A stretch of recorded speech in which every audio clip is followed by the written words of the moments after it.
귀한 은혜의 찬양 감사합니다. 4주 전에 제가 여러분에게 말씀드린 내용 중에 한 가지 정정해야 될 내용이 있어서 좀 말씀드리겠습니다. 이스라엘의 그 멸망과 포로 70년에 관한 이야기인데요. PPT를 좀 해주시겠습니까? 기원전 586년에 예루살렘이 멸망을 했고 48년 후에 BC 538년 고레스의 칙령이 있었고요. 그 2년 뒤에 이제 1차 귀환 팀이 가서 성전을 재건한 것이 BC 536년으로 알려졌는데요. 시작하자마자 사마리아 사람들의 이제 방해로 인해서 16년간 중지가 됐고요. 학개와 그 스가랴 예언자의 그 예언으로 인해서 다시 성전이 이제 공사가 시작된 것이 BC 520년 그리고 4년 만에 BC 516년에 이제 완성이 됐습니다. 그런데 바벨론의 멸망하기 전에 이미 바벨론의 1차 포로가 BC 605년에 있었습니다. 지난번에 제가 여러분에게 말씀드릴 때 이 연도를 608년이라고 제가 말씀드렸는데 605년 갈그미스 전투 이후에 있었다고 알려져 있습니다. 그래서 19년 전에, 그래서 다니엘 1차 포로로부터 고레스 칙령까지 70년이 아니라 67년 정도의 기간이 이제 이렇게 있습니다. 지난번 70년이라고 알려드렸는데 이 내용을 정정하고, 그럼 70년 포로 생활은 무엇이냐? 여기에 대한 학설은 몇 가지가 있는데, 먼저 첫 번째는 67년이라는 해가 횟수가 70년과 비슷하지 않느냐, 이렇게 보는 견해가 있고요. 또 한 가지는 예루살렘 유다 사람들이 포로가 돼서 이렇게 돌아온 날짜가 아니라 성전이 멸망해서 재건된 날짜로 이렇게 계산을 하면, 다시 한번 보여주시겠습니까? BC 586년에 예루살렘 성전이 멸망했고 맨 마지막에 BC 516년에 이제 완성이 됐기 때문에 그 멸망한 해와 완성된 해를 빼면은 정확하게 70년이 나옵니다. 성전을 중심으로 이것을 보느냐, 아니면 사람들이 포로로 간 것을 보느냐, 이 견해에 따라서 조금 다를 수가 있습니다. 그러나 이것은 결국은 우리가 자주 하는 얘기지만 천국에 가서 물어봐야 하는 얘기가 아닌가 생각을 합니다. 그래서 우리가 성경을 볼 때 항상 성경이 말하는 것까지 우리가 이해를 해야지, 그것을 넘어서서 우리가 해석을 할 때 잘못된 해석이 될 수 있습니다. 제가 지난번에 말씀드린 연도 수가 좀 틀린 것을 오늘 정정을 하겠습니다. 오늘 성경 말씀은 요한이 본 계시, 즉 요한계시록입니다. 성경의 마지막 책 요한계시록에는 예수님의 재림과 종말이 나옵니다만, 그러나 재림과 종말이 일어나기 이전에 환난과 심판이 있습니다. 오늘 말씀을 우리가 한번 생각해 보면, 보좌에 앉으신 그 분의 두루마리 책을 그 오른손에서 받아서 읽은 것이 어린 양 예수님이죠. 죽임을 당한 흔적을 가지신 어린 양, 그분은 예수님을 의미하는 그 존재이고, 그 어린 양이 그 두루마리 책을 받아서 그 두루마리에 있는 7인을 뗄 때마다 이제 재앙이 시작됩니다. 마지막 때에 일어나는 그러한 재앙이, 첫 번째 재앙은 말을 탄 사람이 정복하고 정복했고, 두 번째 인을 뗄 때는 평화가 이 땅에서 사라졌고, 세 번째 인은 물가가 오르고 기근이 찾아온 것이고, 네 번째 인은 죽음의 권세가 찾아왔고, 다섯 번째 인을 띄었을 때는 순교자의 무리가 외침을 외치는 장면이 나오고, 그리고 여섯 번째 인을 띄었을 때는 하늘이 사라지고 산과 섬들이 사라졌습니다. 그리고 이제 일곱 번째 인을 띄었을 때는 일곱 천사가 일곱 나팔을 들고, 한 사람당 그 각자 나팔을 들고 일곱 천사가 나팔을 부는 나팔의 재앙이 이제 시작됩니다.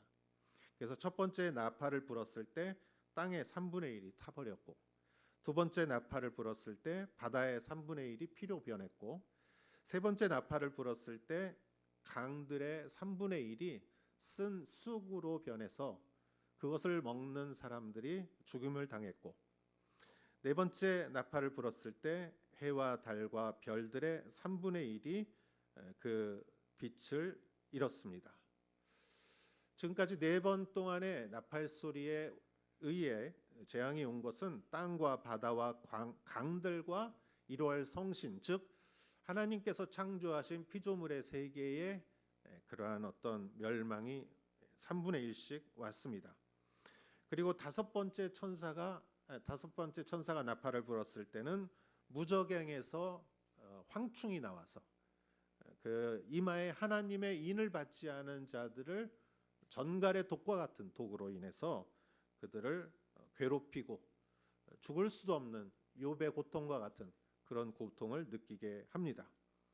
그리고 오늘 성경 말씀에 여섯 번째 천사가 나와서 나팔을 부는 장면이 오늘 성경에 나오는 장면이죠. 13절을 같이 한번 읽어보시기 바랍니다. 여섯 번째 천사가 나팔을 불었습니다. 그때 나는 하나님 앞에 있는 금 제단의 네 뿔에서 울리는 한 음성을 들었습니다. 아멘. 여섯 번째 천사의 나팔 소리가 들렸을 때 그 보좌에 앉으신 분의 앞에 제단이 있었다. 제단이라는 것은 그 회막과 성막에 그 제물을 태우는 곳이죠. 그런데 제단에는 그 네 모퉁이에 뿔이 있었습니다. 그리고 그 뿔에 제단에 그 피를 바르기도 했고, 그리고 그 뿔은 거룩한 곳이었고, 그리고 솔로몬에 반역했던 아도니아라는 사람은 그 제단 뿔을 잡고 살려달라고 그랬을 때 그는 목숨을 건질 수가 있었습니다. 그 제단의 가장 거룩한 곳, 사진을 좀 보여주시겠습니까? 예, 이렇게 이건 돌로 된 건데 이 성경 말씀에는 금으로 됐다고 그랬죠. 금으로 되고 그 모서리에 뿔처럼 이렇게 난 곳이 있었겠죠. 그런데 거기서 음성이 울렸다라는 것이죠. 그 거룩한 곳에서 음성이 들렸다. 14절을 읽어보도록 하겠습니다. 그 음성이 나팔을 가진 여섯 번째 천사에게 이르기를 큰 강 유프라테스에 묶여 있는 네 천사를 풀어주라 하니, 그 음성은 무엇이냐? 나팔을 가진 여섯 번째 천사에게 큰 강 유프라테스에 묶여 있는 네 천사를 풀어주라. 이제까지는 묶여 있었지만 그 묶여 있던 천사를 풀어주라라는 명령을 받게 됩니다. 자, 그러자 15절 읽어보겠습니다. 지정된 연월 일시를 위해 준비된 네 천사가 사람들의 3분의 1을 죽이기 위해 풀려났습니다.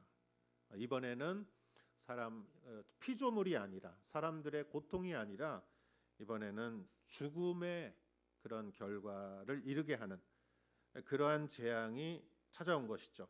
네 천사가 사람의 3분의 1을 죽이기 위해 풀려났다. 그런데 연월 일시를 위해 지정된 시간이 있었다라는 것이죠. 여기서 우리는 시한부 종말론이라는 말을 좀 한번 생각했으면 좋겠습니다. 제가 일본에서 유학을 하고 돌아오는 해였어요. 1992년에 10월 며칠에 인류의 종말이 온다 그래서 시한부 종말론이 한국 사회를 어지럽게 한 기억이 있습니다.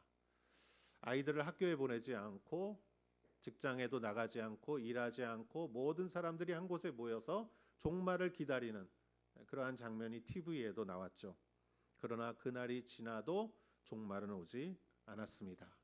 그래서 사람들이 혀를 찾고 그 일로 인하여 많은 불신의 소리가 저는 들렸다고 생각합니다. 그런데 우리가 여기서 두 가지를 좀 생각해야 하는데, 첫 번째는 그런 일이 있다 할지라도 결코 종말론 자체가 의심받아서는 안 된다는 것이죠. 종말론은 성경에 나오는 말씀입니다. 그것은 부정돼서는 안 되고 그것은 너무나 소중한 우리의 신앙 중에 한 가지이지요. 불교는 원불교 같이 이 시간은 돌고 윤회하고 거기서 해탈하는 것을 구원이라고 말하지만, 성경은, 하나님의 말씀은 시작이 있고 마지막이 있는 것이죠. 창조의 시작이 있었고 이 땅에 종말이 있고 새 하늘과 새 땅이 시작되는 시기가 있는 것이죠. 우리의 인생도 마찬가지죠. 태어난 날이 있고 그리고 반드시 우리의 개인의 종말이 있는 것입니다. 우리는 현실로 보거나 우리는 성경을 보거나 시작이 있고 종말이 있는 것을 우리는 인정을 해야 하는 것이죠. 종말은 반드시 있다. 그것까지 우리가 의심하거나 그것을 포기해서는 안 된다라는 것이죠. 종말론의 중요성. 두 번째, 시한부라는 말이 문제가 되는 것입니다. 시한부란 절대 우리가 알 수 없다. 시한부라고 이렇게 정해 놓으면은 여러분 그건 이단이에요. 왜?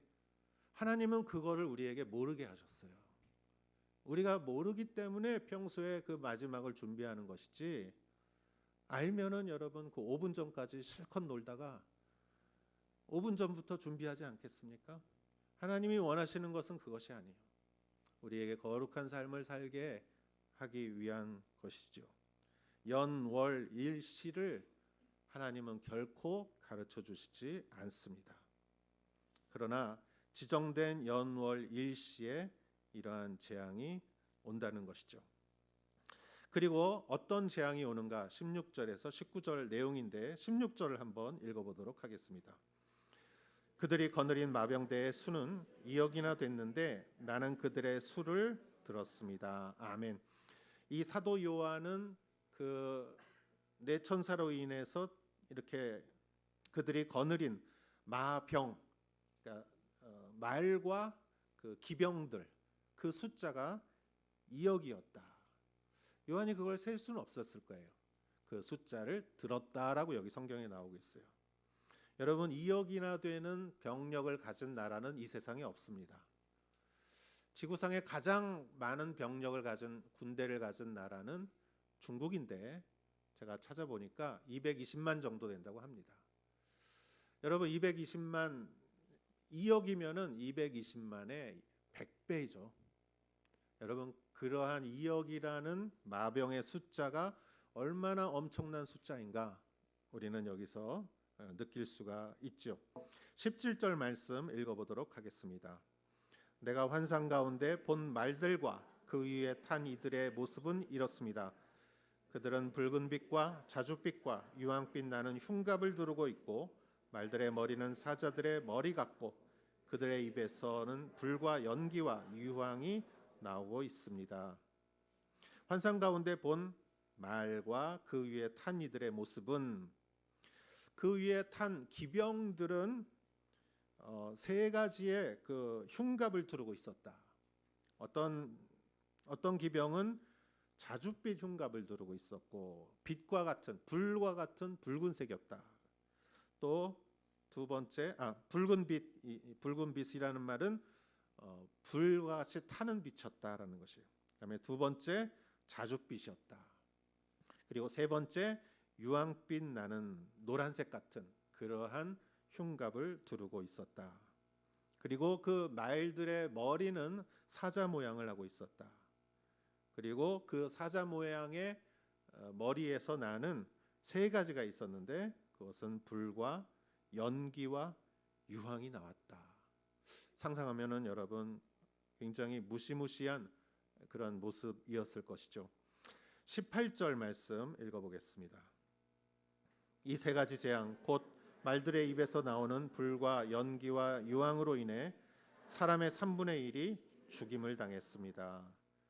그 말의 사자와 같은 입에서 나오는 불이 나오고 또는 연기가 나오고 유황이 나오고 그래서 인류의 3분의 1이 죽임을 당했다. 여러분, 왜 3분의 1일까요? 그 모든 피조물도 항상 3분의 1이었어요. 3분의 1이 죽임을 당했다. 19절 말씀 읽어보겠습니다. 이는 말들의 힘이 그들의 입과 꼬리에 있고 그들의 꼬리는 뱀과 같으며 또한 꼬리에 머리가 있어 이것들로 사람들을 해쳤기 때문입니다. 말들의 힘은 어디서 나오냐? 입에서 나왔다. 사자와 같은 그 얼굴의 입에서 불과 연기와 유황으로 나왔고 또한 그것뿐만이 아니라 꼬리가 뱀처럼 생겼고 그 끝은 뱀의 머리가 있었으며 그 뱀의 머리가 사람들을 해쳤다. 아마 독과 같은 것으로 사람들을 물지 않았나 생각이 됩니다. 여러분, 이러한 모습을 우리가 생각하면 아직 마지막 날에 인류의 3분의 1이 이러한 재앙을 입는다라는 것을 우리가 생각할 수 있습니다. 여러분, 성경은 항상 예표를 보여주고 그 다음에 실물을 보여줘요. 항상 갑자기 무언가 튀어나오지 않습니다. 항상 예고편을 해줘요. 예고편을. 그래서 심판에 대한 예고편을 하나님이 성경에서 몇 번 보여주셨어요. 첫 번째 심판은 노아의 홍수로 인한 물로 인한 이 전 세계의 멸망이었어요.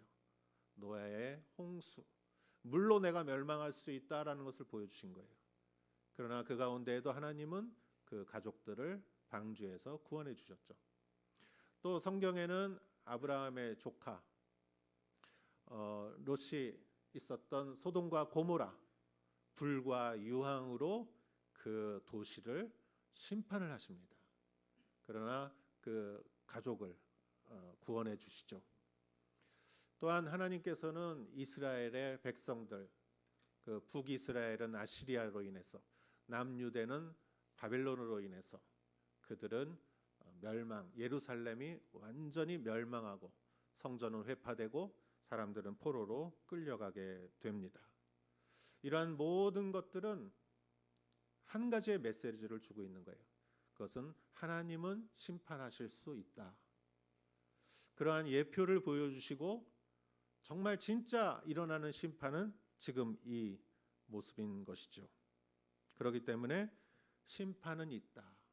심판은 있다라는 것을 우리는 기억해야 합니다.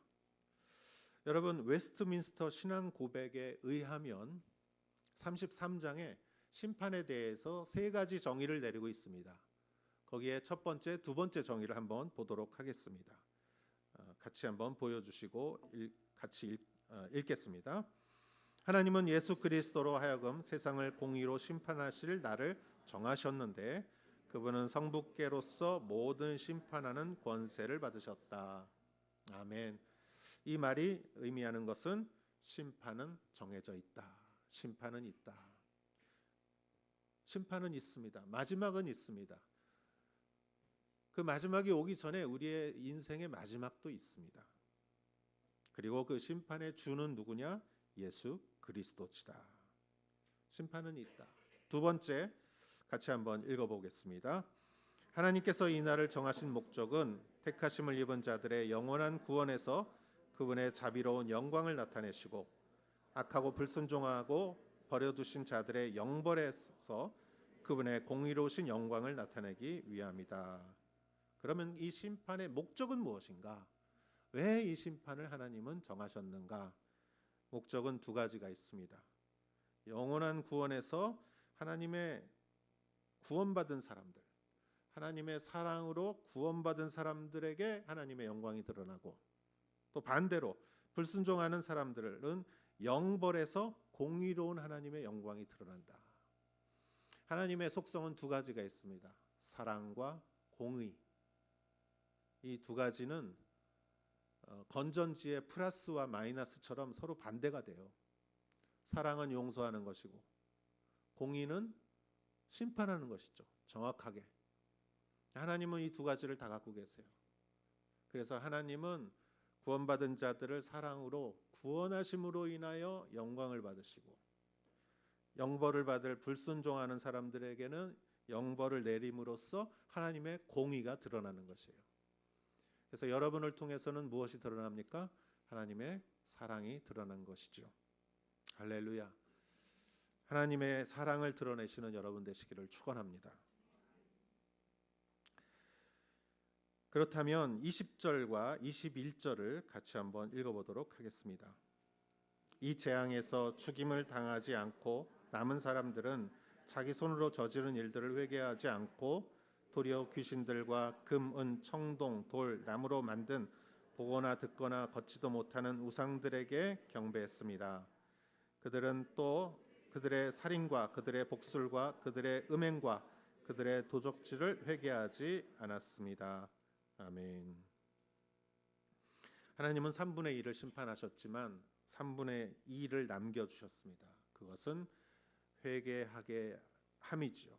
기회를 준 것이지요. 그러나 성경의 말씀을 보면 이러한 재앙을 보고도 사람들은 회개하지 않았다.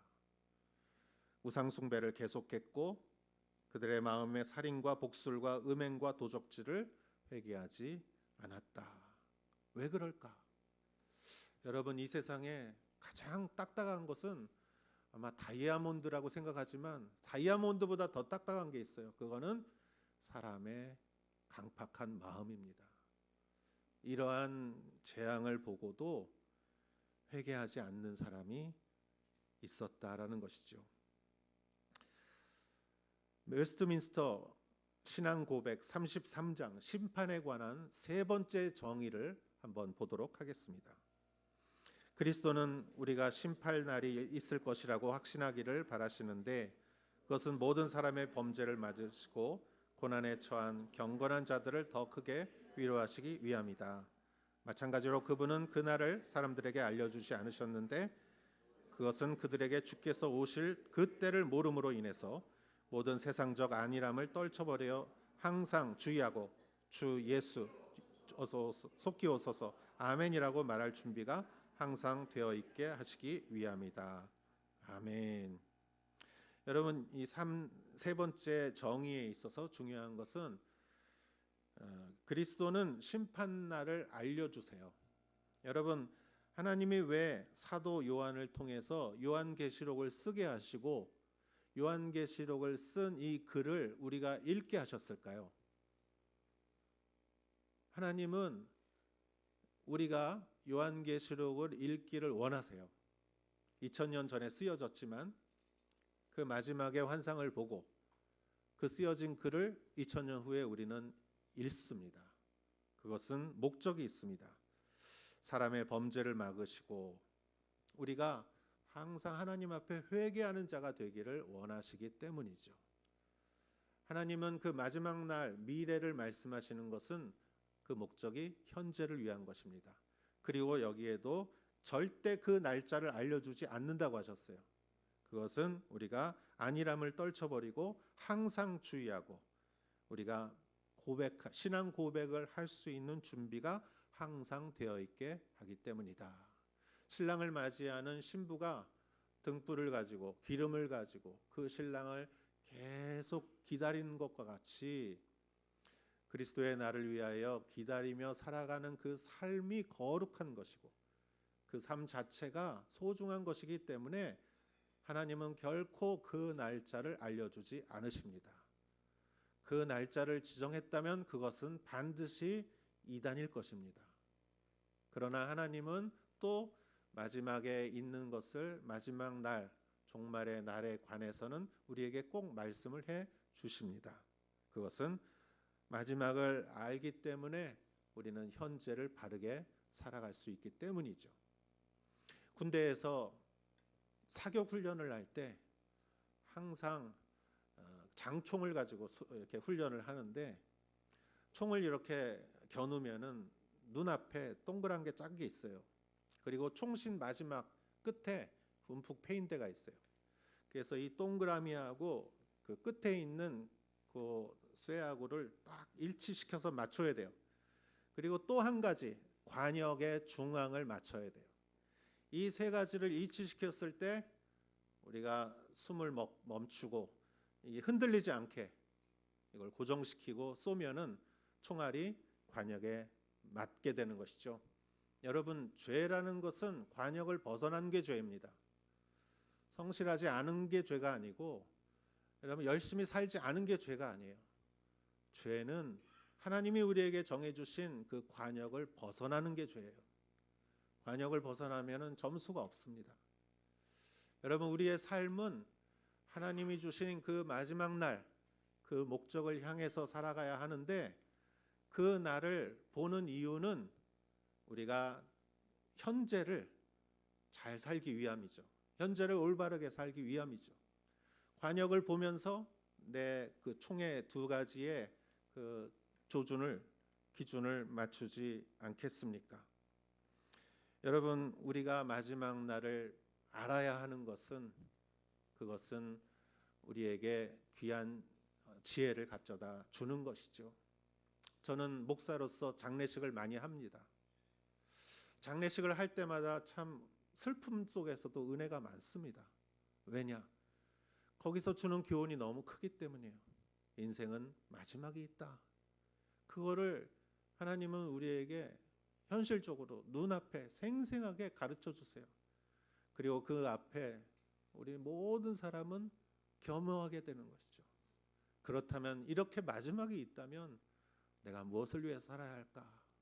이렇게 허무한 것이라면 내가 영원한 것을 위해서 살아가야 하지 않을까? 그렇게 생각할 수 있게 하는 것이죠. 그래서 어떤 의미에서 장례식은 전도의 좋은 기회이기도 하고, 우리의 삶을 되돌아볼 수 있는 하나님의 지혜를 얻을 수 있는 시간이기도 합니다. 그렇다면 여러분, 우리 마지막에 관역을 바라보면서 우리의 현실을 조준해야 하는데, 그것을 바로 성경은 회개라고 합니다. 지금 말씀 우리의 성경에 나왔듯이 인간의 마음은 단단하게 강팍하게 마음 먹으면 이러한 재앙도 그 사람의 마음을 변화시킬 수 없을 정도로 인간의 강팍함이란 다이아몬드보다 더 강한 것이죠. 모세가 광야에서 놋뱀을 올려드렸을 때 그 독사에 물려 죽어가는 사람들 중에 그것을 바라보고 살아난 사람도 있지만 그것을 바라보지 않은 사람들이 있었어요. 결코 그 강팍한 마음을 고난이 와도 완악하게 하는 사람들이 있는 것이죠. 그렇다면 여러분, 우리 마음속에 정말 강팍하고 단단한 마음이 있는가? 여러분, 아마 있지 않나 생각합니다.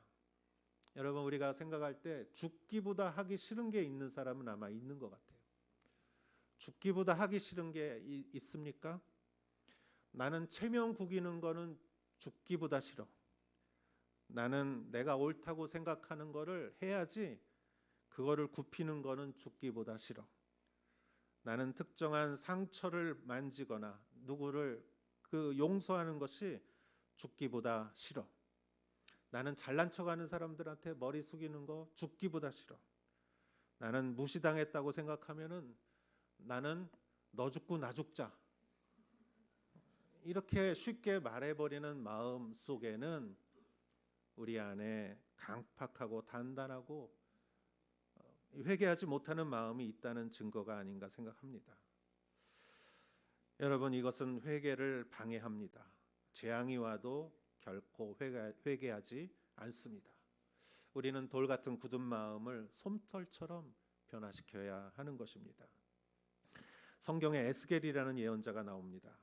그는 30세가 되었을 때, 그때는 여호야킨 왕이 바벨론에 잡혀간 지 5년째, 이스라엘이 완전히 멸망하진 않았지만 이스라엘이 멸망을 향해 가고 있는 기원전 593년, 에스겔은 환상을 보지요.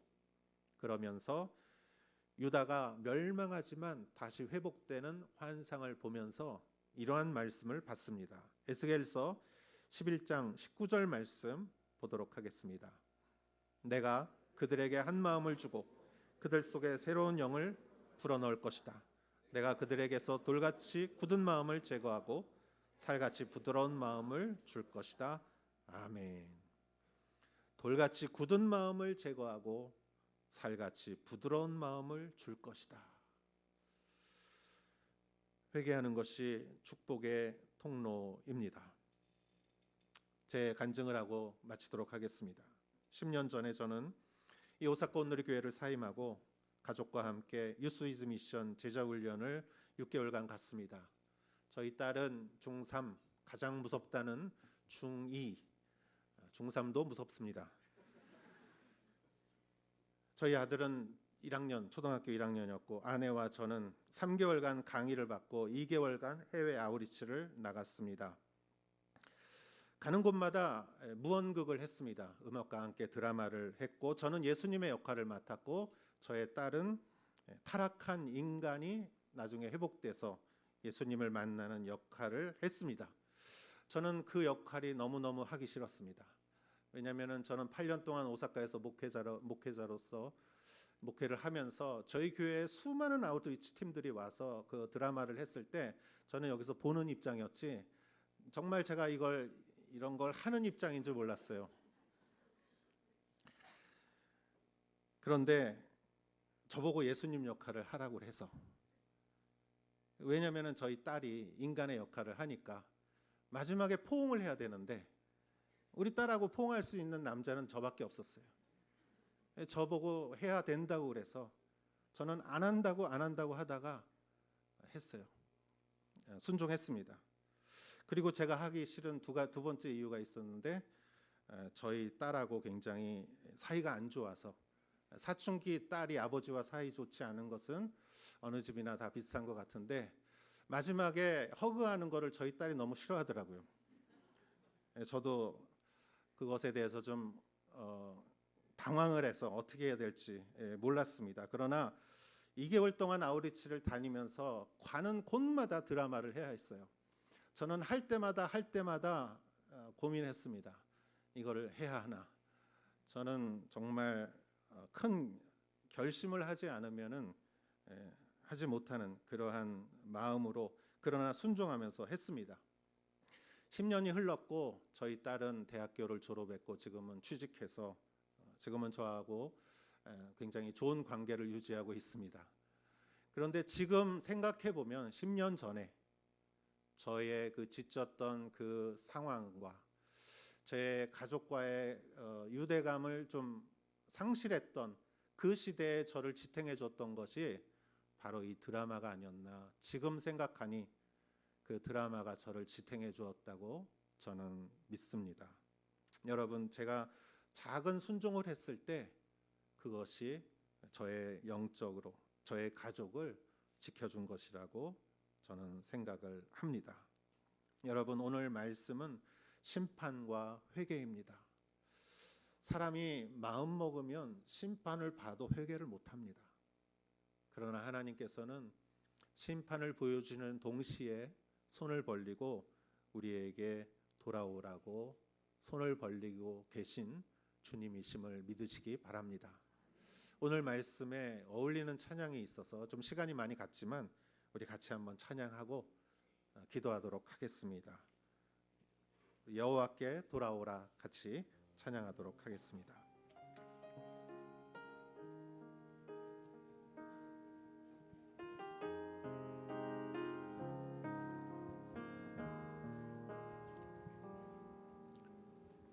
내 백성이 나를 떠나 돌아섰지만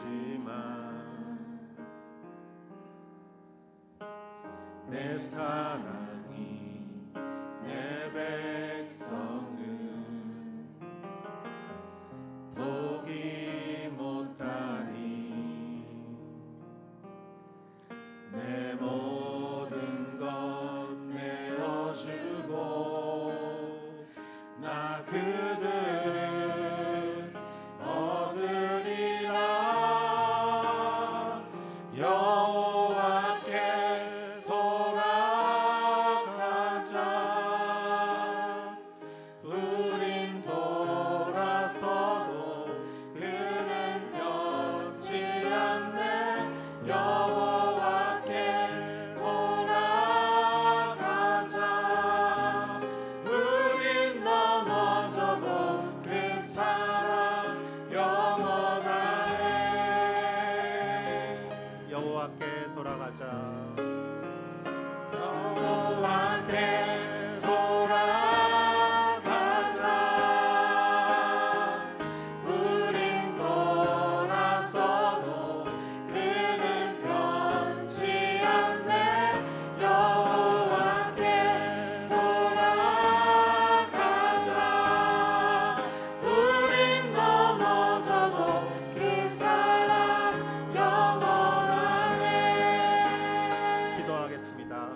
하나님 아버지, 우리의 강팍한 마음을 기다리시고 용서하시는 주님, 우리가 돌같이 굳은 마음을 살같이 연한 마음으로 변화시켜 하나님 새로운 마음으로 항상 주님 앞에 돌아가는 자들이 되게 하여 주시옵소서. 아멘. 예수님의 이름으로 기도하였사옵나이다. 아멘. 우리 다 같이 일어나시